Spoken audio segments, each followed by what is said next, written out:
Hey there, my name is Rachael and welcome to the Magdala podcast. We at Magdala know from experience that pornography, masturbation, and other sexual addictions are not just a guy problem.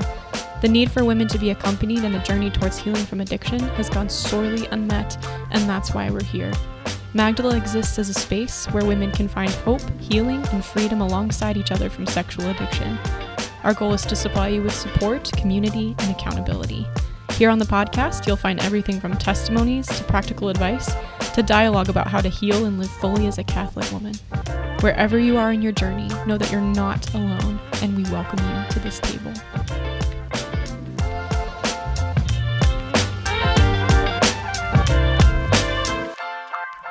Welcome back to the Magdala podcast. I have no idea what episode of this season this will be, but we have a wonderful guest today. We have Jay Stringer, who is the author of Unwanted, and he'll talk more about his work as we dive in, but we're super excited to have Jay with us today, as he's been very influential on how the Magdala team goes about our ministry. But yeah, we're going to be discussing just approaching our sexual brokenness as a roadmap to healing, or with compassion instead of condemnation or control. So we're excited for this conversation. But Jay, thank you for joining us. And would you be willing to tell us a little bit more about yourself and your work, and maybe even how you found yourself working in this sphere? Sure. Yeah. Rachel, thank you for having me on your show. My name is Jay Stringer. I live in New York City. I'm a licensed mental health counselor, researcher, ordained minister. So those, separate components have me both with clients, with academia, with a lot of churches and ministries. So I love the work that I get to do.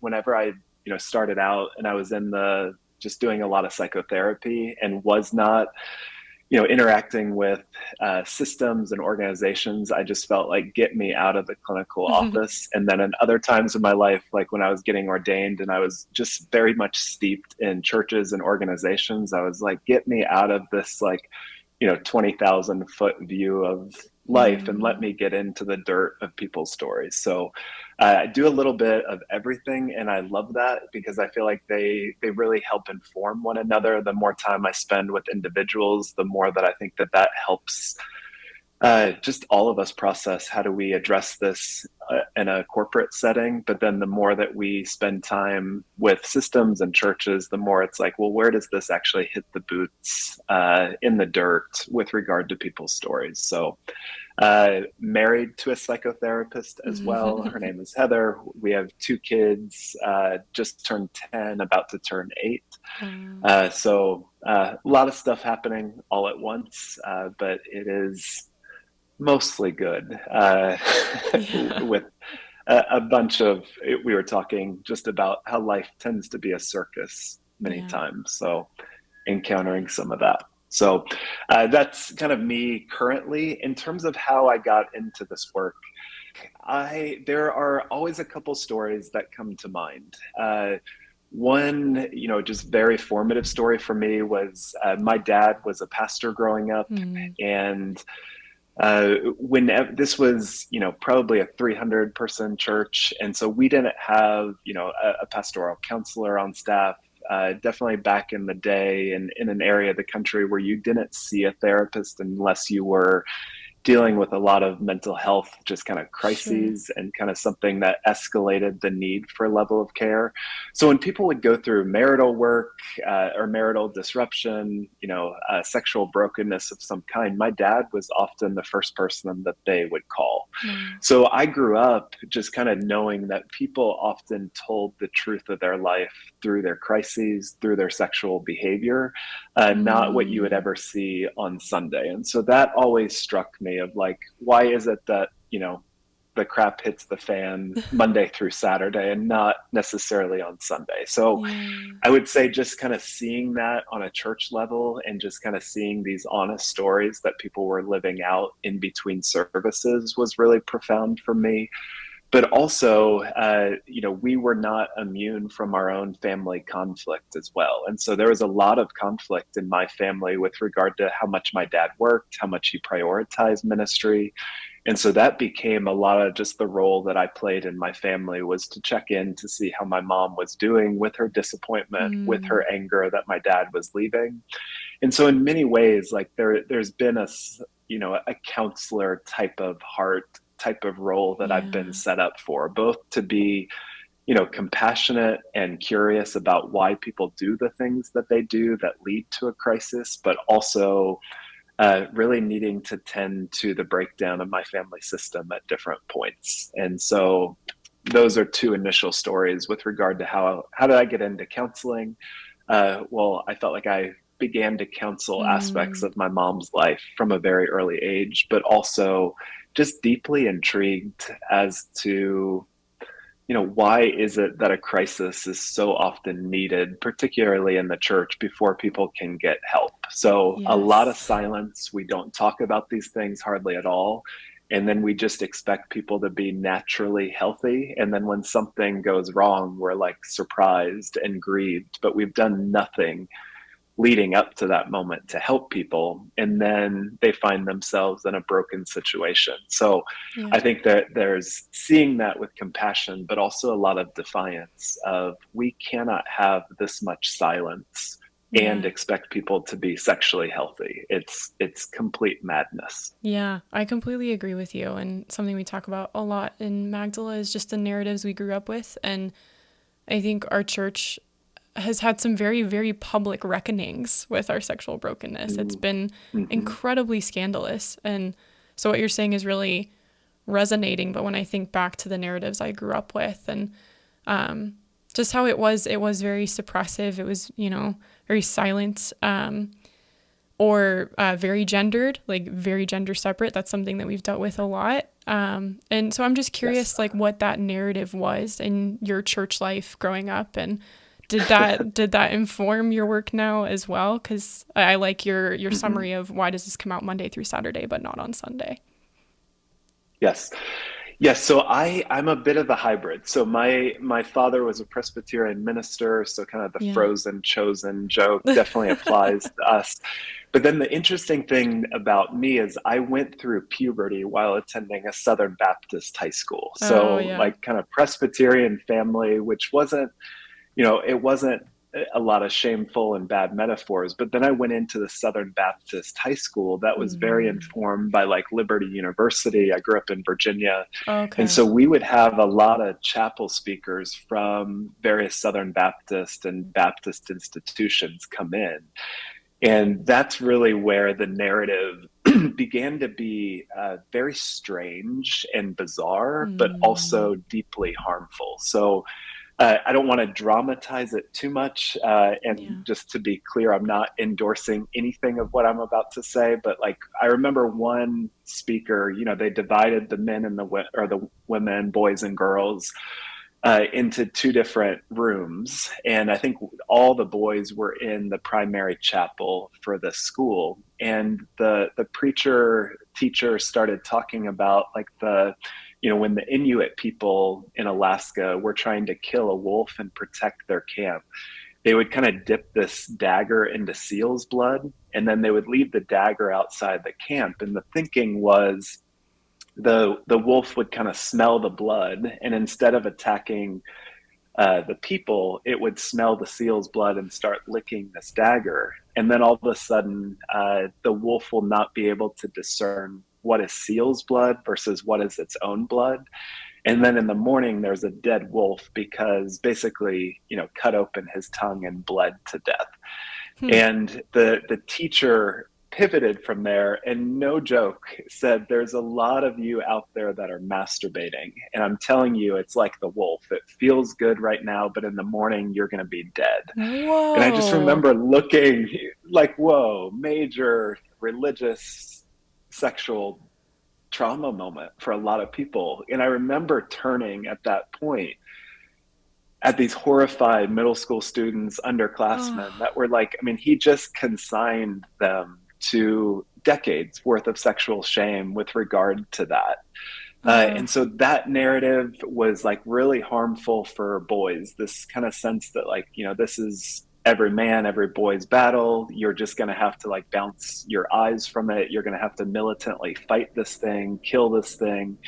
And so it was very harmful for boys in Yeah. purity culture, but I would say it was so much more harmful for girls. So there was this Mm. sense of, you need to protect boys and men in your life from their own Yes. sexual integrity, and also this message that you are not sexual, and that, Yes. it's much more of a man's need and not a woman's. So like these competing messages of like, don't be sexual. By the way, you're not sexual, but you're also responsible for the sexual integrity of virtually every boy, man in your life. Hmm. So therefore, be aware of what you say, be aware of how you dress. And so just the sense that like, boys are infantilized, that they have no Hmm. responsibility in any of this.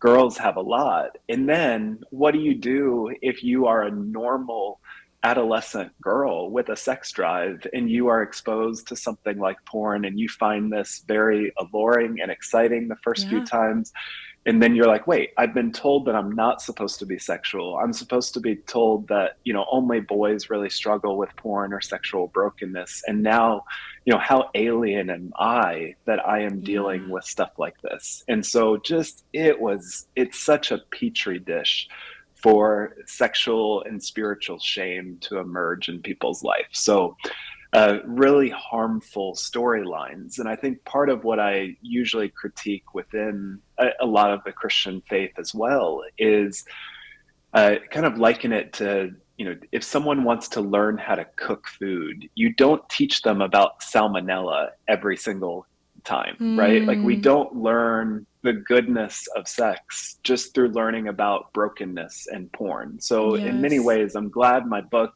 is changing the conversation. I'm glad for the work that it's done, but I'm also upset that like there's not better books out there that are really being able to say like, let's teach people how to cook. Let's teach people like the goodness of what their bodies are. So I've worked with, and this happens a lot with Catholic women that I've worked with, but Yeah. many women are coming into my practice and might have histories of abuse, or Yeah. they first talk about their first period, and the church they went to, the family system may have pulled them out of sex ed at school. So when they first got their period, they had no idea what was happening to Yeah. their body, and they thought that they were dying. And Yeah. that's at that level of malpractice where you're not going to teach people anything about the goodness of their bodies, how things work. And then, in the absence of language, in the absence of a community speaking and calling forth the goodness and beauty of all this stuff, you have so much shame. Yeah. And so, yeah, it's a bizarre narrative in terms of that story with the wolf and the dagger, but it's also deeply, deeply, deeply harmful as well. Yeah, that's one I've never heard. I've heard a lot of metaphors, but that is a new one for me. Yeah, Have you and heard the flower one and oh yeah, the lollipop the and all chewed those? bubble It's like gum. Yeah, definitely. there Like, are legion. yeah, Yes. Yep. absolutely. And a lot of what you said just speaks so much to the experience I had as an adolescent who was struggling with pornography, was struggling with this Hmm. brokenness, and just had no framework for it. And what I tell people when I share my testimony when I'm speaking is that if you're not given a framework in which women can struggle with sexual sin, you think God has no framework for it either.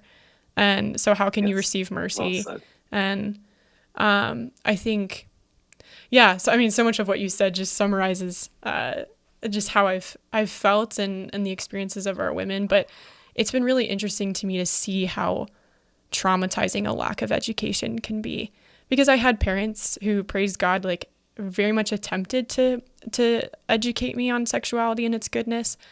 There were major gaps left that were later filled by porn, but at least they tried. Like my mom made a very, very conscientious effort to Mm. educate me, and I'm very grateful for that. But I have, just we serve so many women who were never educated or were very harmfully educated. But that's just such a common problem in the Hmm. church, is this avoidance of the topic. And I've had speaking events canceled because parents are afraid. I mean, even for high schoolers, they're like, my child is going to go home and look it up if you say the word pornography.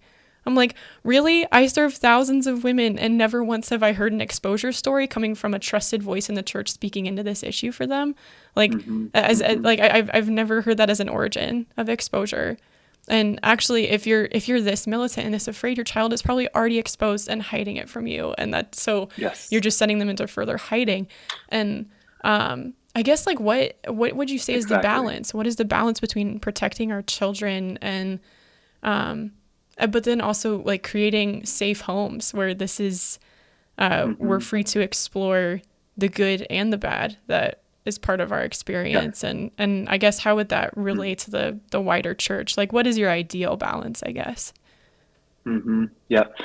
Yeah. I mean, I resonate a lot with the example that you said. I've had speaking events get canceled. I've had some people, even in college, not be able to attend a lecture that I'm giving because they don't fully trust the framework that I'm bringing to sexual brokenness. And it's just one of those things where it's like, we know that the average initial age of exposure, depending on the research, is somewhere between 9 and 11 years old.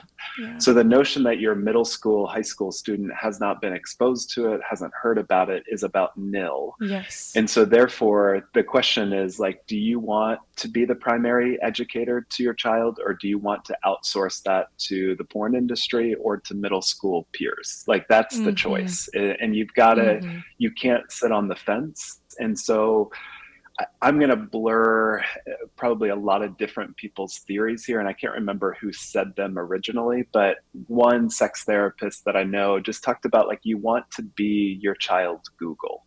And so just that sense of, like, you know, when you want to be the primary search engine for your child. So you want to have an energy that you give out to your kids and to your community where it's like, I'm not intimidated by this.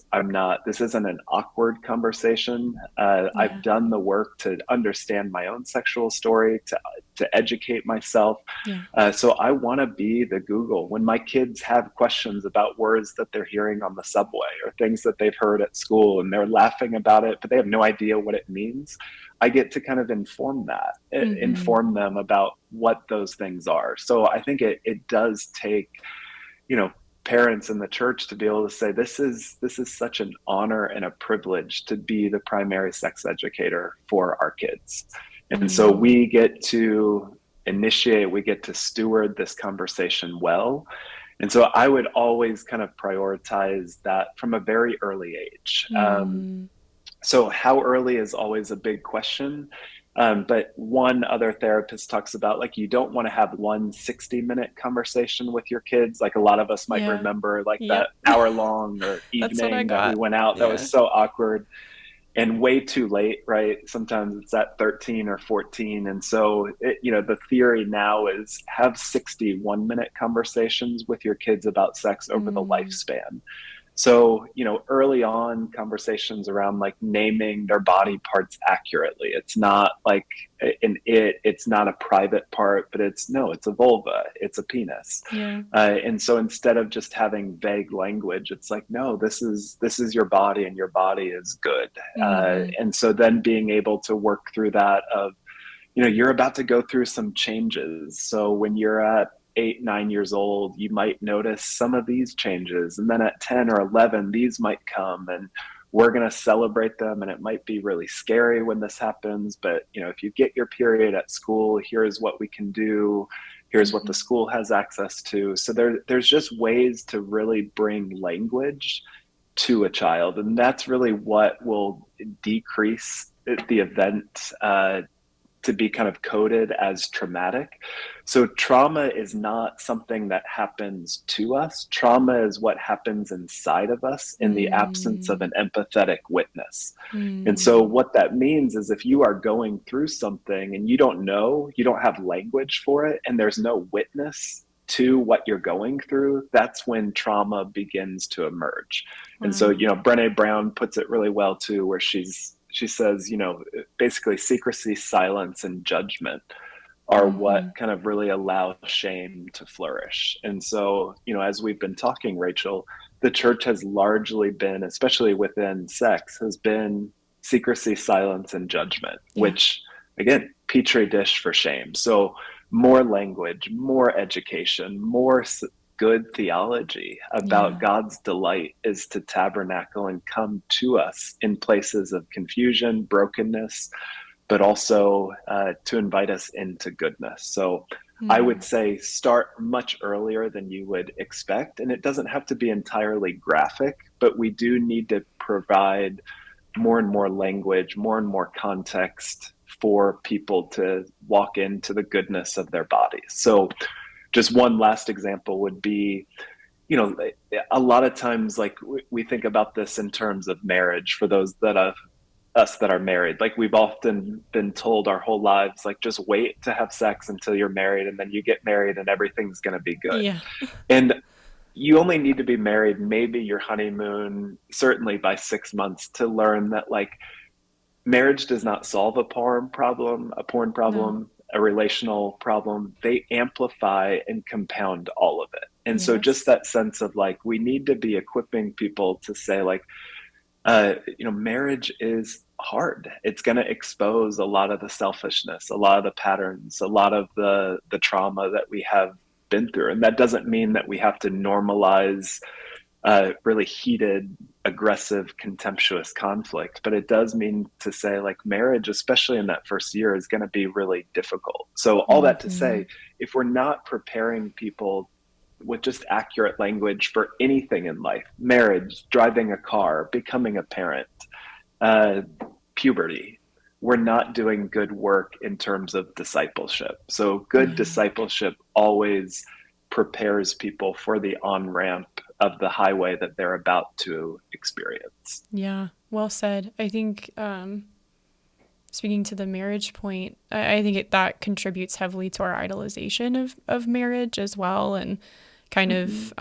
of yeah, our expectation on people that that's where they'll end up. And there's other vocations available to us and other good vocations available to us. But I also think we encounter this attitude a lot in our work. But I think it's contributed to this idea of like a spouse as an outlet for your compulsion. And that's a really heavy thing that we have to work through in small group is because again, that's not operating in the truth that sexuality is a gift, and it's a gift to us as individuals, and it's a gift to another person in a loving marriage. And so I think we've had to work through that's just one of the narratives we're working through. I've had several people tell me like, of course you don't struggle with porn anymore. You're married. I'm like, well, I don't struggle actively now because of a lot of healing work I did as a single woman, and I actually don't think I Yeah. could be in the marriage that I have now without like that really graced time of just the Lord and I really diving into this together. And that doesn't mean it's all Mm. finished, but that was the phase he had me in. And I really that's something I like to say whenever we get the chance is like a spouse is not an outlet for compulsion. Like we're supposed to not live compulsively. We're supposed to live in freedom. And just Yes. that's harder Yes. to Yeah. help people understand than I think.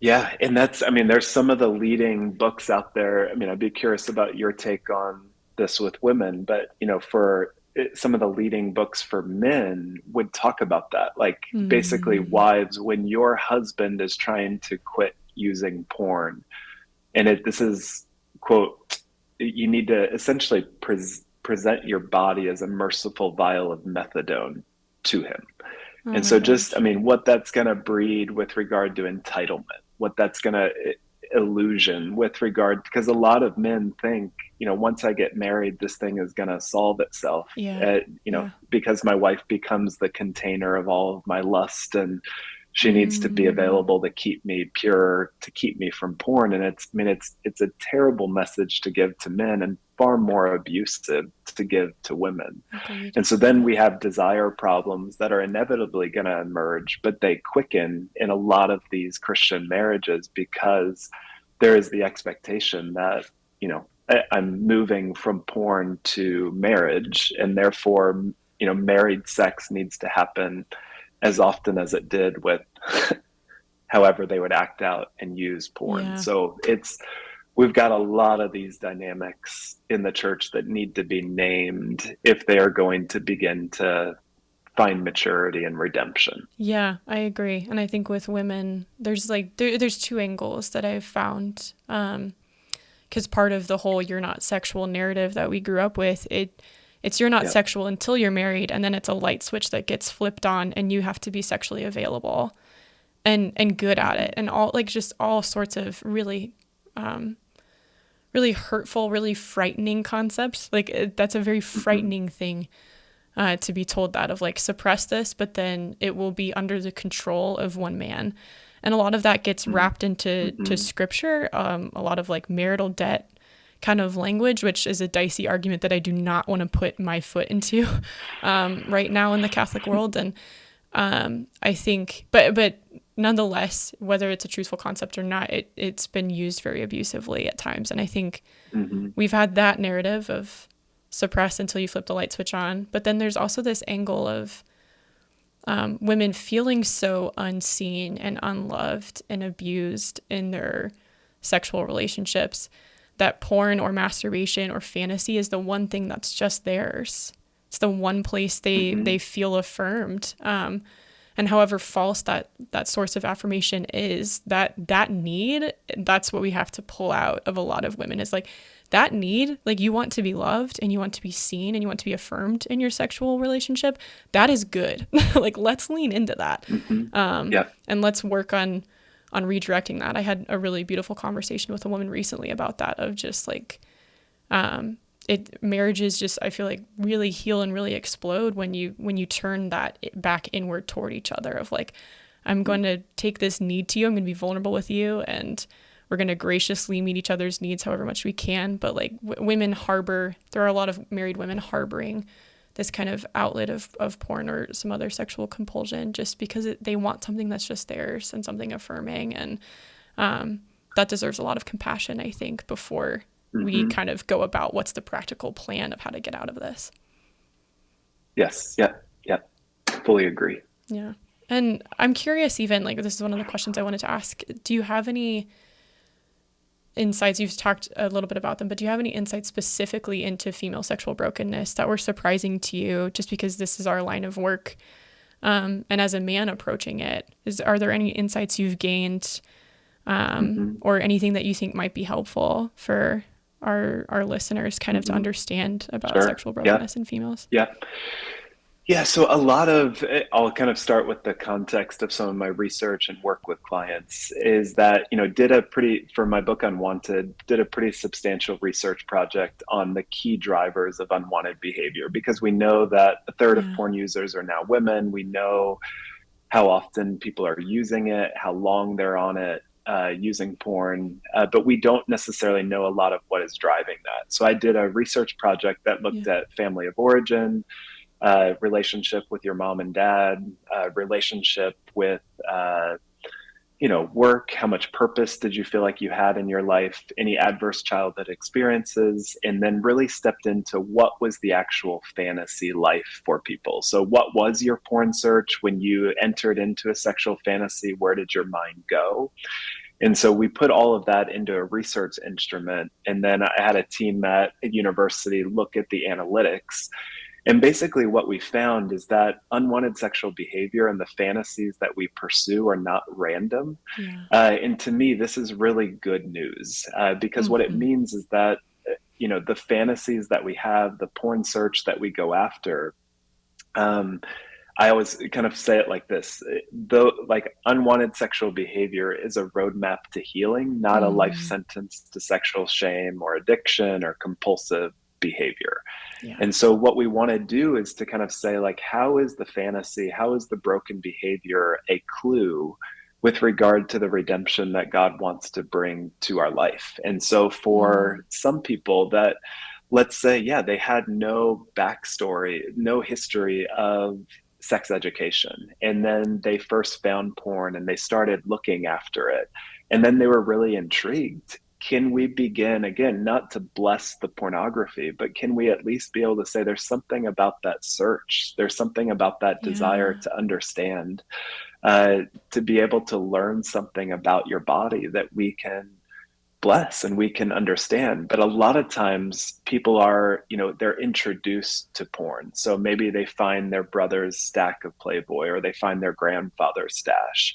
And so again, like what we talked about earlier, where you have a lot of silence, but then you also might have some understanding that the whole family system is part of this, but no one can speak into that. And so for a lot of women, some of those early experiences as a young girl were, they were introduced to pornography, or maybe they went through some sexual experiences that if you ask them, like, did you have choice? Did you give consent? Or was there an awkward or a weird moment that began to happen to you?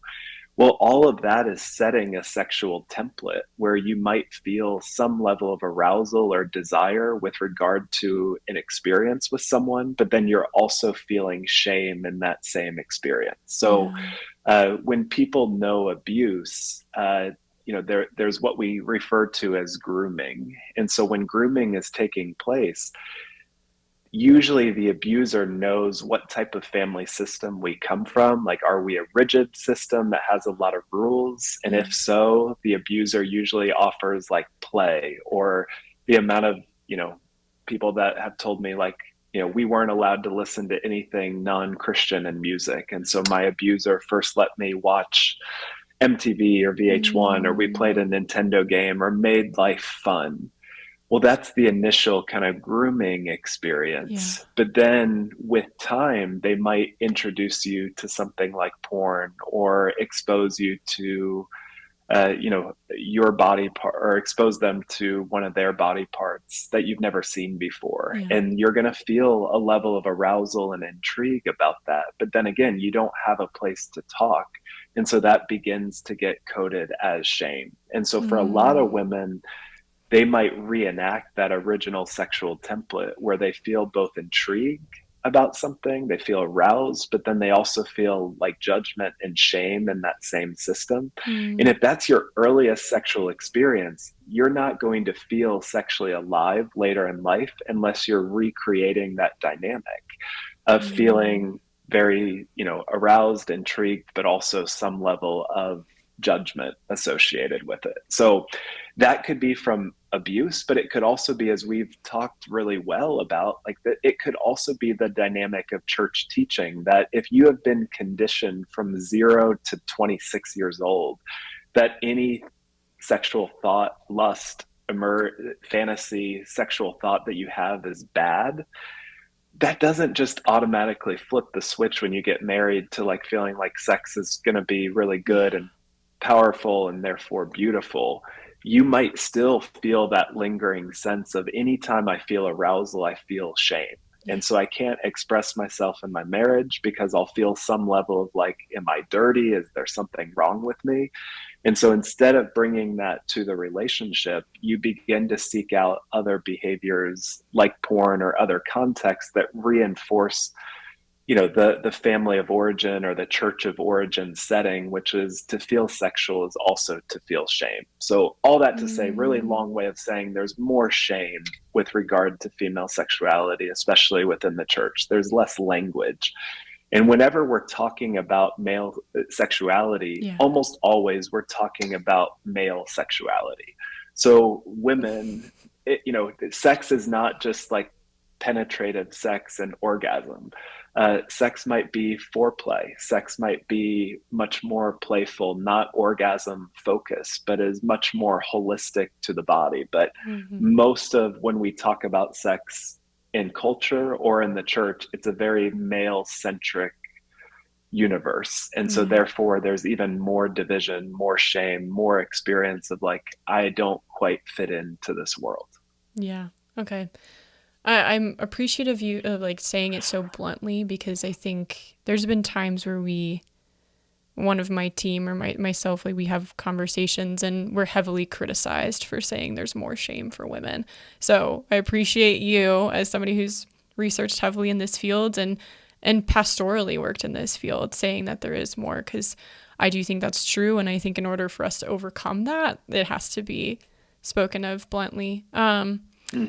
But kind of, to wrap this up, I would love just to talk for a second about the interior kind of disposition that we have towards ourselves. And if someone is trying to switch kind of how they're approaching their own brokenness, if somebody's trying to have deeper compassion, be more curious, like have a holy curiosity about their story and how God might be trying to heal them, what do you suggest they do? Because I think switching, when there's so much shame coming in from so many different facets of our lives, and we have, years worth of one thing, how do you advise women to start kind of switching their approach? Yeah. So a couple of different places that I'd go, and this might be more scripture heavy, but something like Romans 12:2, where it says, "Don't be conformed to the patterns of this world, but be transformed by the renewing of our mind." I think as Christians, we would largely believe, like, I want to have my mind renewed. But the reality for most of us, especially in the sexual realm, is that we've never taken time to consider our sexual mind, like what turns us on, what repulses us, what kind of images, thoughts, sensations all kind of go through our mind on a daily basis. And so we can't, transform our mind if we don't know what's inside. And so I think that's, just part of the spiritual formation path of, like, I offer this, my sexual life, my sexual story, to the wisdom of God. And so as we begin to work through our story, I see this throughout the Old Testament, is that, like, whenever God shows up in a really difficult situation, a lot of times God begins to ask questions, or the representative of God asks questions. So, like, Hagar, who's just been traumatized by the first family of our faith, is out in the wilderness where by all accounts she's going to die. The angel of the Lord shows up and says, I think, two of the best questions that could ever be asked to any of us, which are, where do you come from and where are you going? Adam, after he's just eaten of the tree that he was commanded not to eat from, God doesn't say, bounce your eyes from the next tempting piece of fruit. The question is, where are you? And I think that's what we need to anticipate, is that when God comes to us, it's not to judge us, it's not to condemn us, but to invite us to questions, because he knows that in our honest grappling with our story, with regard to our choices, we're going to see just how committed God is to our redemption. And that's where I would go back to Romans 2:4, which says, do you not know that it is the kindness of God that leads to change? Not willpower, not accountability, not internet monitoring. It's kindness that leads to the process of change. And so I think if we take that sense of, God invites us to be curious about our story. How did our sorrow, our sin come to be? But also, is there a level of kindness as you begin to engage this particular area of brokenness, confusion, sin that you find yourself in? And I think that's really what begins to change us is, yes, there's the brokenness, but that brokenness is going to highlight a lot of aspects in our story and our life that have not experienced good care. And so, I mean, I'm sure this is true of your story, my story, but, many times sexual brokenness is the tip of the iceberg with regard to heartache in our lives. So that sense of, if we can be kind and curious to our sexual brokenness, we're going to find ourselves in terrain of more heartache, more stories that really need something of redemption. And that's why I think God is so committed to healing these places in our lives, is because he knows, as a sexual story begins to be addressed and healed, that opens the wider door to the work of redemption in all these areas of our life that have not been addressed. Yeah, that's beautifully said. One passage we turn to a lot in Magdala and in our curriculum is John 8:1-11, with the story of the woman caught in adultery. And I have never thought about it, but yeah, like Jesus asks a question. He says, woman, where are they? Where are your accusers? And so that just kind of sheds a new light on that beloved passage for us.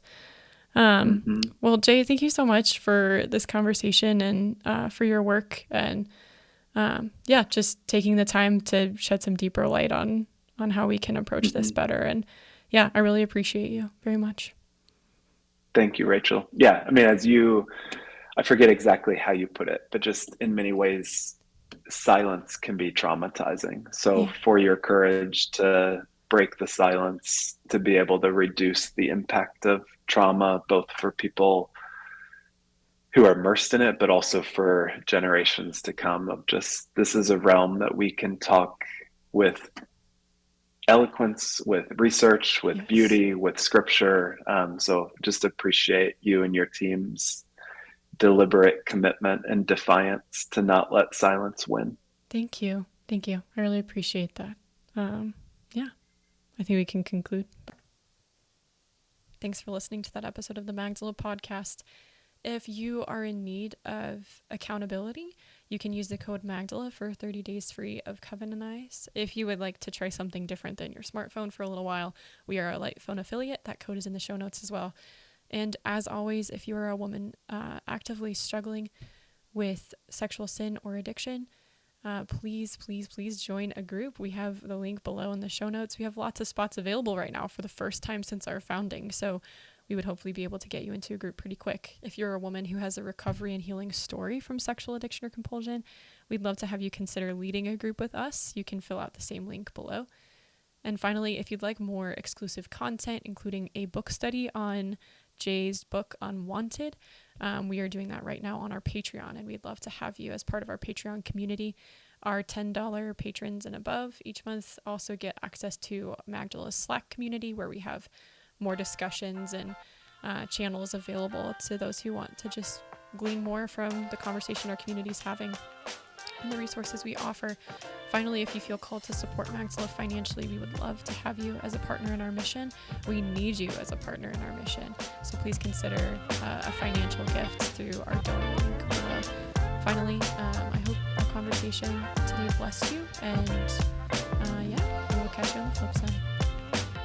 Thanks for joining the conversation today on the Magdala podcast. If you want to learn more, join a support group with other women on the journey, or find more content, visit magdalaministries.org. If you want to continue to be a part of the conversation, like, subscribe, and share this podcast. But most importantly, wherever you are in the journey of healing, know that you're not alone and you don't have to hide anymore. We're excited to welcome you to the table next time. God bless.